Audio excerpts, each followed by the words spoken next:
Okay. Ready, go. So when we talk about what Hemlock woolly adelgid does to the tree, we say that it's a sap feeder. And that's partly true, but it's also pulling a lot of nutrients out of this as it pulls the sap out. And that affects the vigor of the tree. It affects the health of the tree. The tree would like to have those nutrients to build roots, to make wood, to put out new buds next spring and so forth.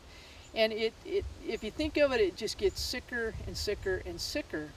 One of the interesting things about eastern hemlock, and one of the reasons why the hemlock trees in Michigan are so vulnerable to Hemlock woolly adelgid, is that the feeding also stimulates a response by the tree. We say it's a hypersensitive response, and it's some kind of mechanism the tree is trying to defend itself, but instead of defending itself, it makes matters worse. And what you see is that needles will die, needles will fall off.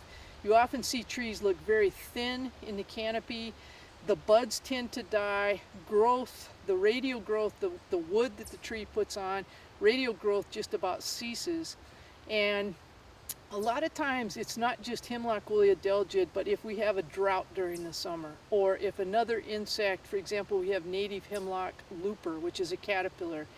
By itself, hemlock looper is not a big deal, but if trees are infested with Hemlock adelgid and the looper comes out, then the trees are getting a double whammy, if you will, and they're probably going to succumb relatively quickly.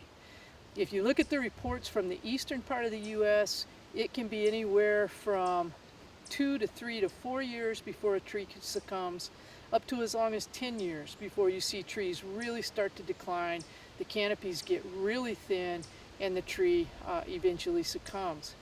Often if you look at, you stand back and you look at infested trees, trees that have been infested for a number of years, they almost look grayish green. They don't look like a healthy, dark green, vigorous hemlock. You can tell there's something wrong with them.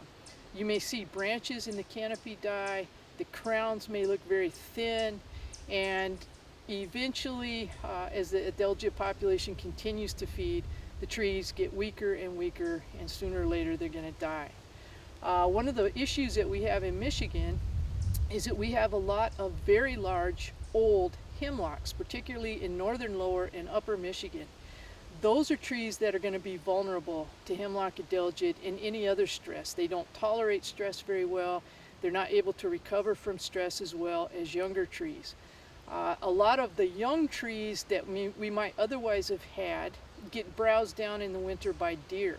And so if you were to draw a graph of the ages of hemlock trees in Michigan forests, you'd have a big right skew to that line. A lot of big old trees, not so many young, vigorous trees that would have a better chance of surviving with Hemlock woolly adelgid. What else?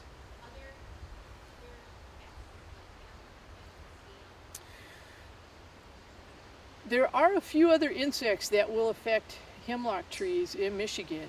One of them is another invasive pest, not native to North America. It's called elongate hemlock scale, and you will see the scale on the needles of hemlock. Hemlock woolly adelgid, the pest that we're really concerned about, is down at the base of the needles, right where the needle attaches to the woody shoot, and you'll see the white, waxy ovisacs. With elongate hemlock scale, you see a yellowish, kind of a creamy to yellowish little oval type of insect, a scale insect. It's not going to move at all, and it's going to be on the needles. And elongate hemlock scale is not a great thing. I wish we didn't have it in Michigan, but it's not nearly as big of a problem as Hemlock woolly adelgid is. Is there anything else I should say?